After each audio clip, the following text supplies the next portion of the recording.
한 주간 있었던 뉴스들을 좀 모아가지고 설명드려보려고 합니다. 집값 오르자 외국인도 부동산 쇼핑 해가지고 기사들이 뜨는데 제가 이 외국인이 부동산 사는 거에 대해서는 그동안 몇 번 좀 다뤘습니다. 우리나라는 이제 미국인, 캐나다, 중국인 이렇게 많이 사거든요. 근데 요거에서 이제 구분을 하라고 했습니다. 뭐냐면은 순수 미국인, 순수 캐나다인이 우리나라의 부동산을 왜 살까 생각해보면 좀 안 맞죠. 물론 진짜 순수 외국인인데 막 사러 오는 사람들도 있어. 근데 그런 사람이 많겠습니까? 아니면은 우리나라에 기반을 둔 사람인데 뭐 투자 이민이나 아니면은 사실상 뭐 우리나라 사람인데 어릴 때 뭐 이민을 갔거나 해가지고 검은 머리 외국인인 사람들이 가족의 집이나 아니면 뭐 부모님 집이나 아니면 본인 집을 사는 게 많을까라고 생각해 보면 아무래도 후자가 많겠죠. 그래서 저는 미국인과 캐나다인이 유독 우리나라 집들을 많이 사거든요. 그거는 그냥 사실상 한국인들이 사는 거다라고 저는 생각을 하지만 중국인들은 순수하게 외국인이라고 생각합니다. 왜냐하면 우리나라 사람들이 일부러 중국으로 국적을 바꿔가지고 중국에 이민을 가가지고 중국인이 된 상태에서 우리나라 집을 사는 사람들은 많지 않을 테니까. 근데 이제 중국인들이 이제 가장 많대요. 보면은 이제 5월에 1,500건 정도 됐다고 하는데 이게 작년 11월 이후 최다다 해서 이런 단어들 보면은 야 중국인들이 뭐 어마어마하게 많이 사는구나 뭐 이런 생각을 하실 수가 있는데 뭐 그런 건 아닙니다. 사실 서울만 해도 집이 거의 400만 채 있거든요. 400만 채 정도 있는데 1,000건 정도 사는 거는 크게 봤을 때 아주 크게 봤을 때는 뭐 잔잔한 호수에 삼다수 조금 뭐 한 500mm 타는 정도 그 정도라고 보시면 돼요. 그러니까 사실 티가 나는 수준은 아닙니다. 그런데 이게 계속 증가하고 있다는 거는 좀 유의미하게 봐야 되죠. 그래서 제가 예전에도 한번 다뤘지만 2030년 정도 되잖아요. 2030년 정도 되면은 우리나라에 있는 집의 한 1% 정도까지는 외국인들이 소유할 수 있을 것 같기는 해요. 그러면 꽤 많은 겁니다. 그래서 이제 앞으로 한 10년 정도만 지나면은 생각보다 꽤 많은 사람들이 내 집주인인 임대인이 외국인인 경우가 많고 그리고 그 중에서도 중국인인 경우들이 많을 것이다. 특히 이제 요 외국인 분들 중에 순수 외국인 있죠. 순수 외국인이 뭐 외국의 자금을 가지고 우리나라에 집을 사거나 아니면 우리나라 들어와서 돈을 벌어서 집을 사면은 빌라나 뭐 이런 걸 많이 삽니다. 아무래도 이제 아파트에 대한 선호도가 순수 외국인들도 뭐 있기야 있겠지만 그분들이 뭐 금전적으로 어쨌든 아주 여유 있는 게 아니죠. 아파트라는 건 원래 비싼 거니까. 그러다 보니까 아파트보다는 이제 빌라 같은 것들 많이 사고 빌라에서 실제 거주도 하면서 아니면 이제 그 자국민들 대상으로 뭐 임대도 줘가면서 돈을 또 벌기도 하고 막 그래요. 그러다 보니까 이제 사회 초년생들이나 아니면 뭐 1인 가구 이런 분들은 생각보다 조금 더 빨리 중국인 임대인, 중국인 집주인과 거래하는 경우들이 좀 생길 것이다. 그리고 이제 중국에서 넘어오신 분들 중에 또 이제 경제적으로도 성공한 분들도 있습니다. 그런 분들이 이제 아파트도 사고 그리고 이제 약간 동쪽으로 넘어와요. 서울의 동쪽으로 넘어와 가지고 뭐 송파나 건대 입구 이런 데 쪽에 집들도 많이 삽니다. 그래서 지금 전반적으로 늘어나고 있는 추세라는 거는 뭐 알아두시면 될 것 같고 다만 이게 막 어마어마해 가지고 외국인들이 우리나라 집값을 좌우하고 있다. 이렇게 생각하실 필요는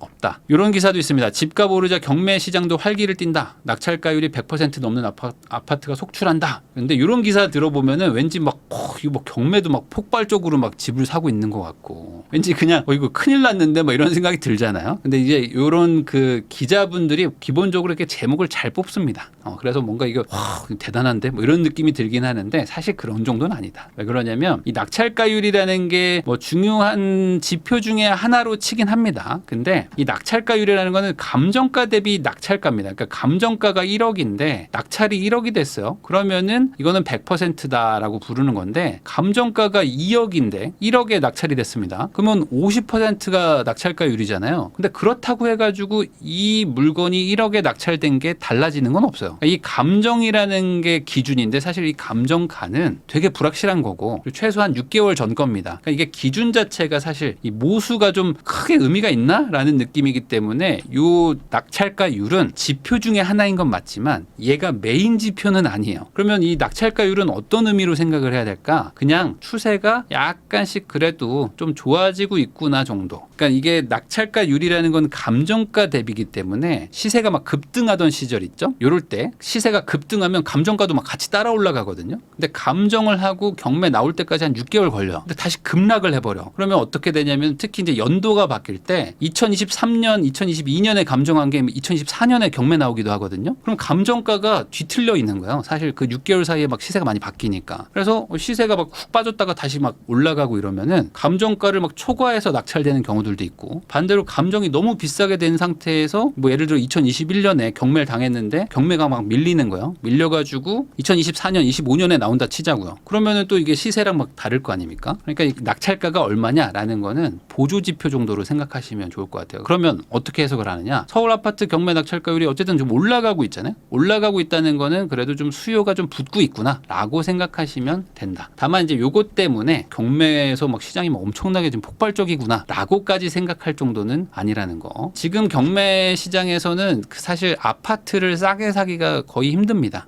거의 힘들고 거의 시세대로 주고 산다고 생각하셔도 뭐 무방할 정도이기 때문에 그런 것들 고려하면은 이 시장에 어찌됐든 간에 뭐 불안감 같은 거는 좀 많진 않다라고 생각하는 그런 지표로도 쓸 수도 있습니다. 자, 이제는 너무하죠. 신고가 행진, 애물단지 아파텔도 오른다. 이런 기사들 보면은 뭔가 이제는 뭐 오피스텔도 올라가네 뭐 이런 느낌이 드는데 그런 정도까지는 아닙니다. 이것도 일부 뭐 그런 곳들이 이제 나타나고 있다 정도로 생각하시면 될 것 같아요. 기본적으로 이제 아파텔이라는 거는 이제 아파트처럼 구조를 뽑거나 단지 규모가 있는 오피스텔입니다. 그래서 이게 기존에는 아파트를 하도 규제하다 보니까 오피스텔로 가면은 이제 대출도 조금 잘 나오고 취득세 중과도 좀 피하고 뭐 주택수에서도 좀 빠진다 이래가지고 일종의 약간 그 틈새 시장 공략으로 해가지고 나왔던 상품들인데 이런 것들이 어찌됐든 간에 그 주거성이 나쁘지가 않아요. 나쁘지 않아가지고 아파텔 자체만 보면은 그냥 뭐 아파트처럼 생겼기 때문에 살기 좋습니다. 살기 좋은데 반대로 얘기하면은 아파트의 틈새 시장으로 나온 거라서 지금처럼 아파트 규제가 많이 풀린 상태에서는 아파텔이 아파트보다 좋을 수는 없는 구조입니다. 다만 아파텔이 좀 모여있는 동네들도 있고 그다음에 유독 그 동네는 다 아파트가 구축인데 아파텔만 좀 신축인 것들이 있어. 그런 것들은 그래도 좀 살기가 좋다. 그러니까 상대적으로 좀 경쟁력이 있기 때문에 그런 의미에서 이런 회복세 구간에서 같이 좀 올라가는 경우들도 있는 거지. 이런 기사 때문에 잠깐만 그럼 다시 아파텔이 뜨는 건가? 라고 해가지고 그러니까 아파트 살 수 있는데 아파트 사지 말고 아파텔 가야겠다라고 생각하시면은 아직은 그런 분위기는 아니라는 거. 그런 걸 좀 얘기하고 싶었습니다. 땅을 치고 후회할 것. 오세훈 모아타운 투기 세력의 경고장을 날렸다 하는데 이 모아주택, 모아타운 이래가지고 가로주택 정비구역 이런 게 있습니다. 그러니까 재개발이라고 할 수는 있지만 아주 작은 규모의 재개발. 그게 이제 정말 극도로 작은 게 이제 모아주택이고 그 모아주택을 몇 개 모으면 모아타운이거든요. 그러니까 한마디로 작은 규모의 재개발이라고 생각하시면 되는데 이거를 재개발이라는 단어를 넣으면은 뭔가 좀 좋은 건가? 이렇게 생각을 하실 수가 있는데 이 모아가 들어가는 것들은 기본적으로 개발되기 되게 어려운 곳들을 좀 규제를 많이 좀 풀어줘가지고 그래 너네는 뭐 동의율도 좀 낮아도 되고 뭐 좀 토지가 좀 작아도 되고 하니까 우선 좀 주민들 합의를 좀 모아와봐. 그러면은 우리가 뭐 한번 검토해줄게. 뭐 이런 거라고 보시면 됩니다. 그래가지고 이게 악용될 수 있는 소지가 원래 많아요. 왜냐면 아까 말한 대로 재개발, 뭐 재건축 이런 것들은 동의율도 높고 그리고 이제 규모도 나와야 되고 뭐 접도율이라고 해가지고 하여간 까다롭습니다. 잘 안 돼. 근데 이렇게 모아주택, 모아타운 하는 곳들은 어차피 재건축, 재개발 다 안 되는 지역들이었는데 소규모로 묶어가지고 작게 개발하게 해주겠다고 하니까 어떻게 됩니까? 아니 그러면 우리는 어차피 미래가 안 보이던 애들이었어. 우리는 그냥 이대로 가나 보다. 여기 그냥 단독주택 그냥 빌라로 그냥 앞으로 한 10년, 20년 더 살아야 되나 보다 했는데 이런 규제가 많이 풀린 어찌됐든 간에 공급 부양책이 나오니까 여기에 빈틈을 막 파고 드는 거죠. 그래서 이 경매에 보면은 도로 같은 게 많이 나오거든요. 그럼 도로가 경매에 나오면은 사실 그 도로를 누가 일반 매매로 사겠습니까? 도로 사가지고 뭐 통행세 받을게요 하시는 분들도 있는데 안 되거든요. 그러니까 도로는 그냥 아무짝에도 쓸모가 없어. 근데 그 도로가 쓸모가 있을 때가 있습니다. 언제냐면은 이렇게 재개발 같은 거 될 때. 이 동네가 전체가 다 바뀌면은 도로였든 주택이었든 뭐 빌라였든 상관없이 어차피 그냥 토지를 가지고 있는 토지주가 되니까 그러면서 한번 빵 터지니까 일부러 도로를 경매로 사가지고 가지고 있는 분들도 있어요. 근데 그게 이번에 모아타운, 모아주택과 만나면서 여기서 이제 투기 세력이 완전 폭발을 한 거죠. 그러니까 그런 도로 같은 것들을 사가지고 가지고 있던 분들, 그러니까 나는 이거 뭐 그냥 우리 아들이나 딸 줘야 되겠다, 아니면 손자 줘야 되겠다 하면서 한 500만 원 주고 사는 분들, 뭐 이런 분들 있습니다. 뭐 1000만 원 주고 주고 사는 분들. 근데 이런 거에다가 이제 기획부동산 이런 사람들이 붙어가지고 요거 그럼 저희한테 1,000만 원에 사셨으니까 1억 주고 파시죠. 해가지고 그럼 이 사람들이 어이구 잘 됐다면서 팔아요. 그럼 이 1억을 사가지고 100개로 쪼개. 뭐 100개 뭐 200개로 쪼갭니다. 그래가지고 이 사람들한테 그러면은 100만 원에 팔아야 되는데 그게 아니라 800, 1000에 파는 거예요. 이게 기획부동산은 항상 거의 공식처럼 돼 있는 게 1,000만 원 아니면 뭐 많이 들어도 2,000만 원이면은 내 집 마련된다. 이게 거의 공식입니다. 왜냐면 사람들이 돈이 그렇게 많이 없거든요. 그리고 대부분 그런 거를 좀 당한다 할까? 이런 사람들이 뭐 많아봐야 1,000만 원, 2,000만 원 정도 있는 분들이기 때문에 이런 분들한테 딱 알맞게 금액을 맞춰가지고 1,000, 2,000을 부르는 거예요. 근데 실제 원가는 뭐 100만 원 정도 수준. 뭐 200만 원 정도 수준. 그래서 작게는 뭐 한 3, 4배, 뭐 많게는 막 10배, 20배도 붙여가지고 파는 게 이제 그런 기획 부동산들이고 이런 게 붙다 보니까 이제 소유자가 너무 많아요. 그러니까 뭐 조합이라고 해야 될까? 이 조합원이 되는 사람들이 너무 많은 거죠. 뭐 도로 하나에 막 100명씩 가지고 있으니까. 그래서 이런 것들은 앞으로 사업 시행 구역에서 제외해버리겠다라는 이제 초강수를 얘기를 한 거죠. 너네 이거 이렇게 투기 세력 들어오면 우리가 여기 취소하겠다. 근데 생각해보면 이런 투기 세력이 들어온 거를 막지 않은 거죠. 어찌 보면 이제 뭐 제도를 못 만든 건데 그럼으로써 주변에 있는 선량한 사람들도 같이 피해를 보는 거예요. 그러니까 이게 맞는 건지는 잘 모르겠어요. 그러니까 투기 세력이 들어왔기 때문에 사업을 취소시킨다. 그럼 투기 세력과 상관없는 사람들이 뭐 이걸 막은 것도 아니고 뭐 막을 수 있는 것도 아니고 그렇잖아요. 나머지 그러면은 주민들은 무슨 죄냐라고도 할 수가 있어가지고 이게 참 어렵습니다. 그런데 이게 뭐 크게 상관이 없는 게 왜냐하면 이 모아타운이든 모아주택 같은 이 뭐랄까 소규모 개발 사업 자체가 지금 쉽지가 않다.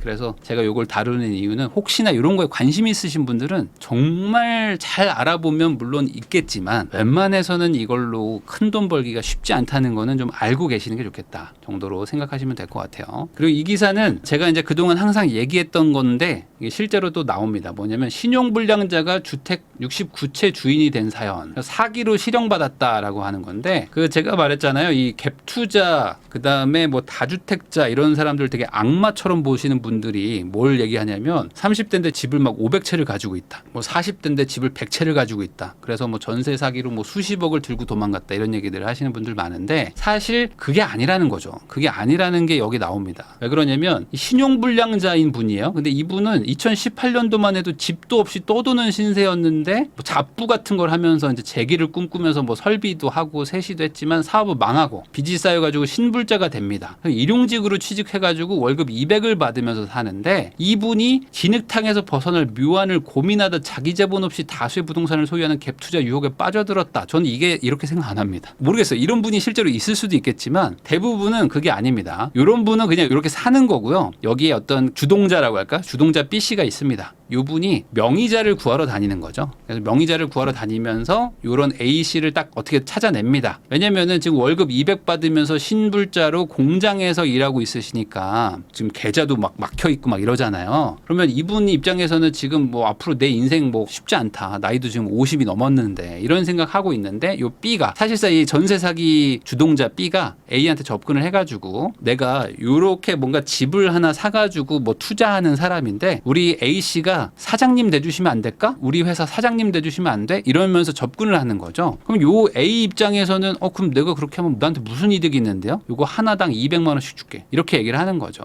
예를 들어 200만 원이든 뭐 100만 원이든 뭐 그건 정하기 나름이지만 한 채당 내가 200만 원씩 줄 테니까 그냥 사장님은 생각할 거 없어. 그냥 나한테 인감 도장하고 신분증하고 맡기기만 하면 돼. 내가 알아서 해드릴게. 그 다음에 한 채 살 때마다 200만 원씩 쏴드립니다 하면은 이 사람들이 대부분 동의를 합니다. 왜? 어차피 내 인생은 쉽지 않거든 지금. 그러니까 요 명의를 빌려가는 거를 하는 거예요. 그러면 이분이 지금 69채를 샀잖아요. 과연 이분이 잡부를 하면서 공장에서 다니면서 밤에는 갭 투자를 하기 위해서 전국을 샅샅이 뒤지면서 1년에 막 20개를 계약을 하면서 그것도 전국에 막 각지에 있습니다. 뭐 화곡동에 있고 막 이래요. 근데 그거를 사러 다녔을까요? 절대 그렇지 않죠. 거의 저는 확률이 없다고 봅니다. 그러면 그냥 이분은 그냥 위임장 주고 그 사람들이 알아서 막 하는 거예요.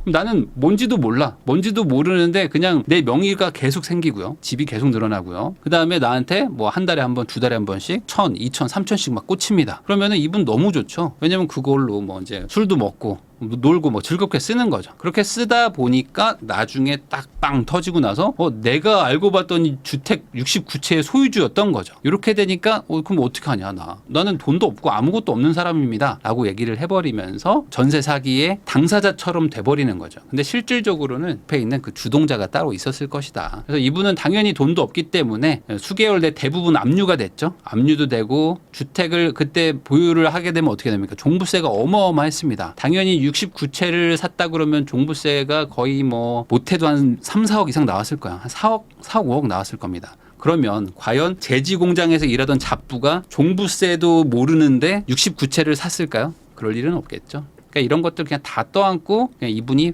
폭탄처럼 터지는 그런 개념이라고 보시면 됩니다. 그래서 이분이 지금 나머지 60채도 보증금 반환을 못 받을 것 같다고 우려된다고 써 있지만 못 받을 겁니다. 못 받을 거고 그래서 이게 문제여가지고 사실 명의자 빌려주고 하는 것들을 어떻게 막아야 되느냐 이거에 대한 고민들이 있는데 이전에 사실 이 무갭 투자 그러니까 갭이 없게 만드는 그 신축 빌라보다 전세를 매매가보다 더 비싸게 맞추는 그게 가능하게 만드는 전세자금 대출과 그다음에 전세 보증보험 이거부터 없애야 된다. 이게 없어져도 이런 일들은 일어나지 않거든요. 근데 이게 여전히 있고 이게 점점 더 혜택이 더 많아지고 있어요. 그러니까 그러다 보니까 그 사기 피해는 앞으로 더 일어난다는 거죠. 앞으로 더 일어나게 될 겁니다. 이게 지금 한 앞으로 1년 정도 또 잠잠해질 겁니다. 약간 또 잠잠해졌다가 전세가 다시 올라가기 시작하고 이제 빌라 오피스텔 부족하면은 전세가 이제 빌라 오피스텔로도 다시들 가요. 그러니까 사람들은 금방 까먹어가지고 2년 전, 4년 전에도 분명히 이 전세 사기들은 있었는데 그때도 뭐 창원에서 120채 터지고 수원에서 한 40채 터지고 했었거든요. 한 2년 전이니까 4년 전에. 그래도 또 전세 살러 가잖아요. 그것처럼 앞으로 2026년 되면 또 전세 살러 갈 겁니다. 그럼 2027년, 8년에 또 터지겠죠. 근데 이런 일들을 막기가 참 어렵다. 자, 전월세 상한제 계약갱신 청구권이 전세값을 끌어올렸다. 뭐 이런 기사도 있는데 이게 이제 연구원에서 나온 자료입니다. 그래서 이거는 뭐 우리가 다 체감하고 있잖아요. 그래서 이 계약갱신권을 청구해가지고 상한제 적용받은 물건을 뭐 상승률이 이제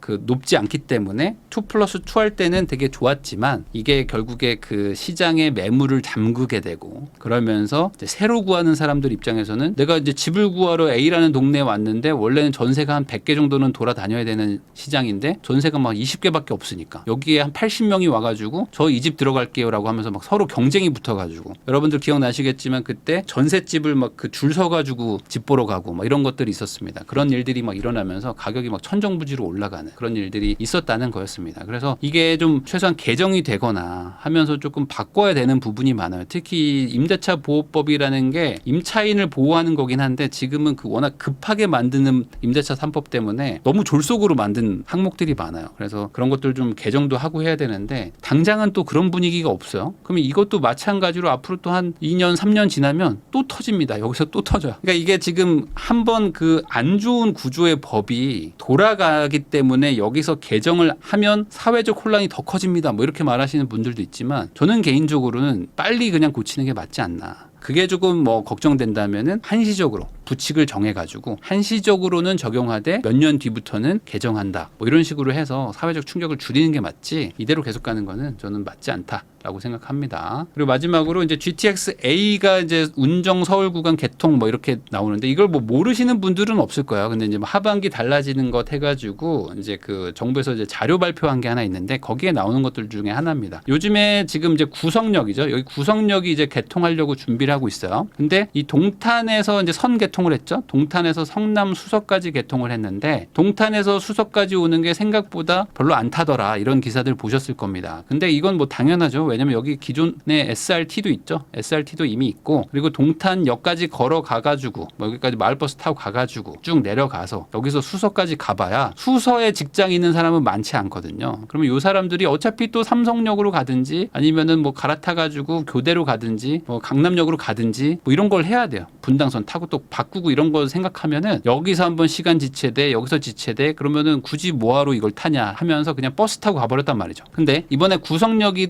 뚫리면은 이제 용인에 사는 분들은 조금 낫죠. 기존에 없었던 거기 때문에 물론 여기서 바로 버스 타고 가시는 분들도 있지만 그래도 뭐 수서까지 가가지고 여기서 뭐 3호선 타고 가지 뭐 이런 생각을 하시는 분들도 있기 때문에 그나마 좀 나아질 거고 사실 이거의 핵심은 이 GTX라는 게 이 단거리를 가려고 만든 지하철이 아닙니다. 그러니까 단거리를 개통했는데 왜 성능이 안 나오죠? 왜 사람들이 이용을 안 하죠?라고 말을 하는 거는 약간 어불성설인 거죠. 정확하게는 이 장거리가 모두 다 개통이 됐을 때를 생각을 해야 되는 겁니다. 그러면 이게 실제로 삼성역이 뚫리거나 서울역이 뚫리면은 이제 동탄, 구성, 뭐 성남, 뭐 수서에 사시는 분들 아니면 뭐 이 위쪽에 사시는 분들도 이제 서울역이나 삼성역의 직장으로 이제 출퇴근이 편해지는 것이고 그 다음에 버스보다 어쨌든 훨씬 빨라집니다. 이게 지금 단거리이기 때문에 버스랑 비슷하다고 생각하시는 거지 동탄에서 만약에 동탄에서 킨텍스까지 간다고 생각해 보세요. 그러면은 버스나 자차로는 사실 가기 되게 힘들거든요. 근데 이게 급속도로 빨라진다는 개념으로 생각하면은 이거는 아직 효과가 나오진 않았다. 그래서 반대로 생각하면은 이 위쪽 지금 이제 서울역까지 여기까지가 이제 연말에 개통을 하는데 창릉은 빼고요. 여기 개통하면은 나름 효과가 없진 않을 겁니다. 여기가 어쨌든 배차 간격도 조금 더 짧기도 하고 그리고 이쪽 서울역 출퇴근 이쪽 출퇴근을 여기 분들 많이 하시거든요. 그러니까 동탄하고는 약간 조금 상황이 좀 다르죠. 이쪽은 그래도 훨씬 더 좀 많이 이용할 확률이 높고 그럼에도 불구하고 어쨌든 요 삼성역까지 뚫리면서 운전과 수서 뭐 수서에서 뭐 킨텍스 이런 것들이 이제 자유롭게 이동을 하기 시작하면은 저는 GTX A의 효과는 앞으로 좀 좋아질 것이다 라고 생각을 하는 사람인데 다만 주변이 다 좋아진다 이건 아니고요. GTX 역까지 아주 가까운 지역들은 가격이 좀 올라갈 확률이 높아지고 거기서 멀어가지고 어차피 버스 타나 큰 의미가 없다라고 할 정도까지 멀어지는 것들은 가격의 차이가 좀 벌어지지 않을까 뭐 이런 생각들은 좀 해보고 있습니다. 어찌됐든 연말에 또 이제 개통한다는 것도 알고 계시면은 나을 것이고 GTX-A 남부 개통한 거 대비 북부는 조금 더 효과가 좀 더 좋을 것이다. 이 정도로 생각하시는 게 지금은 맞을 것 같아요. 물론 여기가 지금 개통한다고 해서 막 어마어마하게 효과가 나오진 않을 겁니다. 아무래도 단절되어 있기 때문에